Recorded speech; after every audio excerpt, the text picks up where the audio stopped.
Welcome to our third round video journal. Let's take a look at what happened in today's games. For a couple of hours, it seemed that Karjakin would get no more than a draw from his game with Wang. The Chinese Grandmaster had easily equalized after the opening and had steered the game into a drawn ending. Then, however, he played some inaccurate moves and Karjakin could clinch the point after all. Sergey, congratulations. How did the game go? Thank you. It was a very complicated game, very difficult game. I think I played badly in the opening, and maybe Black was even slightly better. But then my opponent blundered very strong move G4 after he played knight F6, and after G4 I'm at least not worse. But after he played knight F4, bishop E4. F4, Queen G3, the position was very pleasant for me already and very easy to play. And especially when he had a time trouble, it was very difficult for him to defend it. And okay, I managed to win it. Interesting. The #1 in the world against the #1 in the Netherlands, from where he claimed, or better said, joked shortly before the game. But what to do with the black pieces against Carlsen as the self-acclaimed #1 in the Netherlands? Carlsen plays almost every opening. Sharp, slow, he just doesn't care. And even with his slow lines, almost nobody is safe. Yeah, I was happy to get a good position from the opening today. I think he miscalculated something, and when I got this endgame, even though I was a pawn down technically at first, his pawns are so weak. And I have the bishop pair, so I'm clearly better. Maybe I mixed up the move order in the opening. I'm not sure about that, but I was trying to remember something. And then later, well, I was trying to be tricky.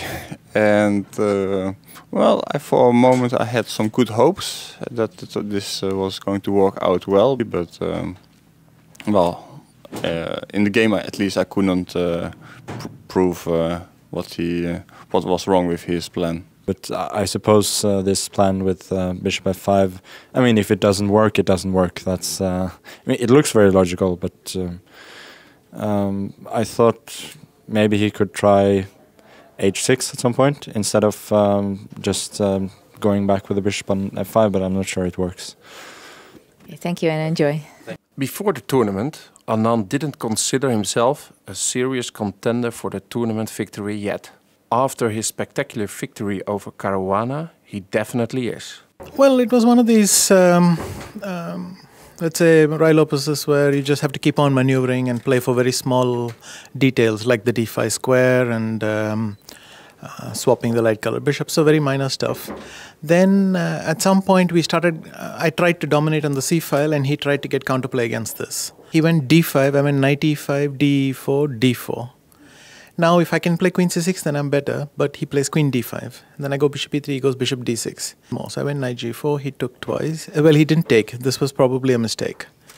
Because he played rook to e6, knight f6, rook f6. And here I'm quite proud of king h1. I think this is a good move because I'm threatening queen c6 without the bishop h2 check. And this was one good move in the game, and also he was running short of time. So, you know, these unpleasant moves are even stronger when you're short of time. And so he fumbled a bit, and then next thing my queen c7, b8, rook c8, and the position collapsed very fast. So that was very nice, of course. Thank you. The 4 remaining games in the Grandmaster Group A were more or less uneventful draws. So, where does this all lead to after round 3?